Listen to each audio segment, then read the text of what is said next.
it off. Just go ahead and shut it off. Yep, perfect.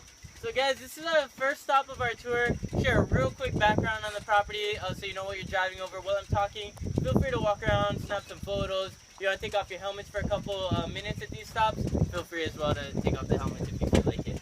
But like I say guys, welcome to my office, Kipu Ranch. It's a 4,200 acre ranch. So if you're wondering where the movie guys are, they could literally be anywhere all up in these trees or bushes and whatnot. So hopefully we get to see some of that. But Kipu Ranch, guys, pretty much stretches from the top of this ridge down to the river in the valley. And all this land at one point belonged to Hawaiian royalty. That's what those 2 rows of trees are planted for back here, to mark an entrance into what was royal land. The princess's name was Ruth Kealikolani, a great-granddaughter to King Kamehameha I.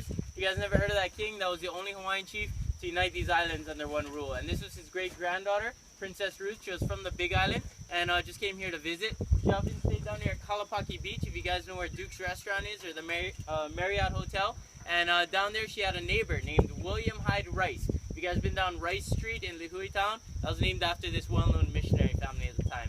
But Mr. Rice was also one of the first translators from Hawaiian to English. He got to know the princess pretty well. He had some children that grew up spending time with her, which was an important bond because her own children passed away at a young age. So she got to know the Rice family's children pretty well, and there came a point in Hawaii where the royalty started building palaces over on Oahu.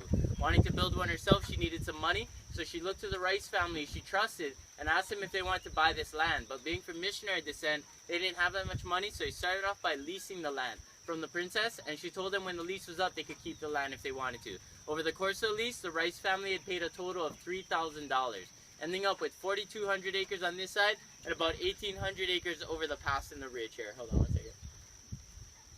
Excuse me. So, in any case, at the time it was about 6,000 acres for 3,000 bucks. And Princess Ruth asked the Rice family to try to keep the land the way it was, which was just a verbal agreement. So the Rice family today, if they chose to, could actually sell this place off, and they'd be in like the millions of dollars by now. So we're pretty thankful that they kept it this way when they didn't really have to. But that was about 160 years ago, that deal with the princess. So I'm sure back then 3,000 bucks was probably a lot of money. But in any case, Princess Ruth, she got her palace built over on Oahu, only stayed in it for a few nights, ended up going back to her grass home in Kailua Kona on the Big Island. So I guess she was trying to prove that she was royalty at the time, but she still wanted to live a Hawaiian lifestyle. So it's Princess Ruth, where you can find a lot about her. She was one of the most well-known of Hawaiian royalty at the time. But the Rice family, when they first got the land, needed to make some money too. So they turned to what became our #1 cash crop at the time. Does anyone know what that was? Sugar? Sugar, I'm glad you said that. A lot of people tell us marijuana for some reason. So all these grass fields are once sugar cane, and this road right here used to be a railroad track. So if you guys could imagine, there were 300 immigrant workers and their families living on this property. They load up the cane here, take it out through the tunnel in the mountain out to the south side. If you guys been out to Poipu, there's an abandoned sugar mill on your way out there. That's the first working sugar mill in the state. They'd process the cane into a type of sugar in the raw, and they'd ship it off to Crockett, California, where they process it into C&H sugar. Has anybody heard of C&H sugar? Little pink and white sugar bags. What does it stand for? What's that? No? I'll give you an extra cookie to someone if they can guess this. C&H sugar. What does it stand for? Cows and horses. I'm just kidding. No. Okay guys, it's California and Hawaii sugar. That was our main industry for years and the biggest West Coast sugar company there was. Yeah, we used to have 96 plantations in the state. Now we have 1 left and it's on Maui. So what happened with the industry, guys? We became a part of the United States and labor laws were changing. One of the things that made sugarcane so profitable here was cheap labor before we were part of the U.S. So when we became a state, this ranch started looking for other sources of income. By the early 60s, they had already turned full-time cattle and started running a place with 4 cowboys instead. A little bit less labor costs there, and these are all beef cattle, so most of them get shipped off to the mainland U.S. and auctioned off up there. But they do try to keep some for local selling, and they say it's better for you because it's not all pumped up with steroids and hormones and stuff like that. So all grass-fed beef. And there's our main breeds right out there behind you. If you guys can take a look there. We call them summer cows because some are brown and some are black. Alright, I'm just kidding. You guys probably heard of Angus before. We got Angus mixed out there, Brahmas, we got some Charolais.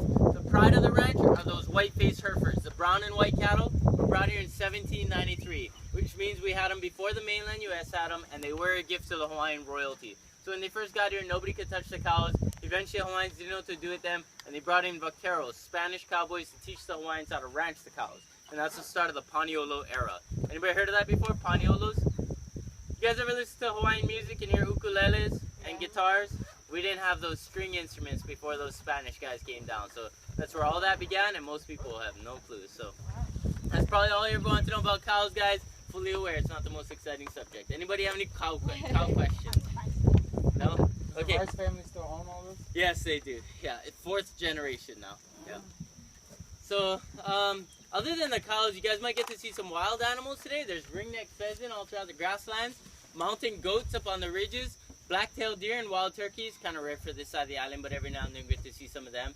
Wild pigs, guys. The state estimates that we have 5 pigs per person on our island, so we are fully outnumbered by the wild pigs. And they get over 300 pounds. They get tusks up to 7 inches long, and these fences don't hold them in or out, so sometimes they do run in front of the machine. So try to watch out for the pigs. If you see a big one, give some gas. We'll have a luau at Mana's house over here, okay? Just kidding. Try not to hit the animals, guys, but there's other things like owls, parrots, cardinals, nene geese, our state bird nests out here. There's peacocks, there's African heron, and if we're really lucky, we might get to see a chicken, okay? So keep your cameras ready. Does anyone know why we have so many chickens on this island? No idea. Want to take a guess? Gift to royalty? Maybe some of them were. Any other guesses why we have so many chickens? Spanish? Yeah, they speak Spanish. No, just they might be imported from Spanish Spain. brought them in. They probably brought some chickens as well. Not yummy. That's actually probably a pretty good. Okay, guys, we don't have any predators here, so we don't have anything eating them. They keep on multiplying. So without any foxes or coyotes or snakes, again, keep on multiplying. The other Hawaiian islands have mongoose, and it eats up their bird eggs. It's why we have more native birds here. It's also why we have more chickens. Hurricanes help knock over some coops and spread some more out, although we had chickens here since 1200 AD. And then technically, if you shoot a chicken on state property, you can get a fine for it. They're not a legal game bird. A lot of people forget. You're not really supposed to be out there hunting the chickens either. So there's a few reasons why there's so many chickens. But if you guys see me pointing off the trail, it's probably an animal, so don't drive off where I'm pointing, okay, if you see me pointing. Later on, when we get into the valley, I'll share some plant life with you. But for now, guys, the last topic, movies. Any direction you look from this spot has been in a movie. Anyone want to take a guess? It was filmed in the grasslands behind you this way. Jurassic Park 1, 2, and 3 all use this mountain range here. It's actually the second Jurassic Park that uses it more than the rest.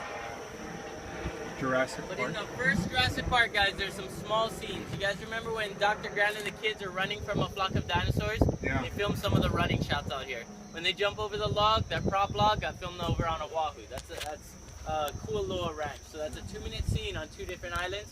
I guess we didn't have good enough logs for the scene. So they do a lot of cut and paste, guys. Hollywood. The grass mound up here, just kind of behind these trees. I know we can barely see it, but they released Big Gorilla at the end of the movie, Mighty Joe Young.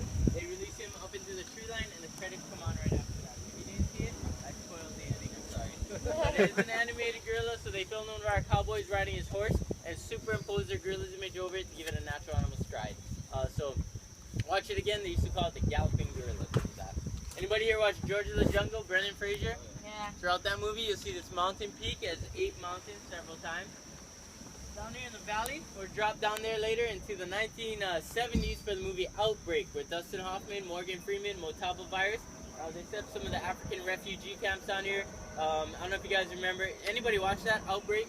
Yeah. Okay, so it's kind of a famous shot where the helicopter's flying away from the village and the monkey's sitting in the tree and it screeches. It's like, kind of like, you know. Anyway, that's down here in the valley, so we'll be down there later on. Right there, that's Kipu Crater, the last one volcano to have erupted on the island, where they filmed a lot of Tropic Thunder, Jack Black, Ben Stiller, Robert Downey Jr.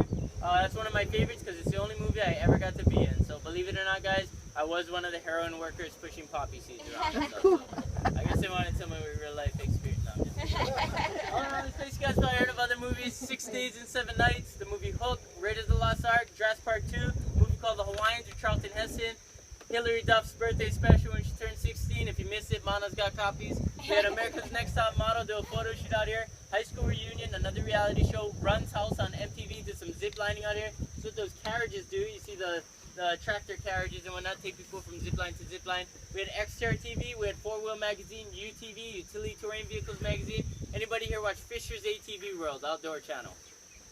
Alright, well we had our special last month. And our 2 newest movies. Anybody watch Pirates of the Caribbean 4? Alright, we got a few of you. So if you guys watch the scenes when they're carrying a mermaid in a glass container, they're walking right through this valley, and you'll see this mountain peak behind them as well on that one. Yeah. But our most newest movie was The Descendants with George Clooney. So we had such a big shot from that. We'd like to see if you guys can recognize it when we get there, okay? But guys, that's the history of Kipu Ranch in a nutshell, and I know you probably all just came to ride.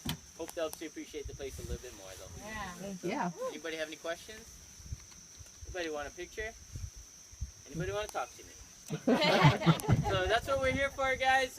At these stops, like I said, we're not going to stop here again, but 5 or 6 stops and best picture places. So snap a photo, you want a group shot, just raise your hand, raise your camera, and yell at us, and then we'll take the pictures, head up the road. So no pictures here, guys? Nope. Sure? We're good. We got him on. Alright, cool. So guys, from here, we head to our bunny slope. So your first taste of roots and rocks is coming up. We're going to get off this gravel road for you guys. As we do that, you're going to start experiencing some of these angles and some of our trail. Best advice on that, go over whatever's there. It's when people try to avoid what's on our trail, they get off and get into something worse. So go over those roots and rocks. At the bottom of that hill, I'm going to do one last safety demonstration. Shouldn't take too long. Any hint of trouble, just stop. We'll come help you out, okay? Go ahead and start your engines, guys, and we'll head on out. Thanks for your attention.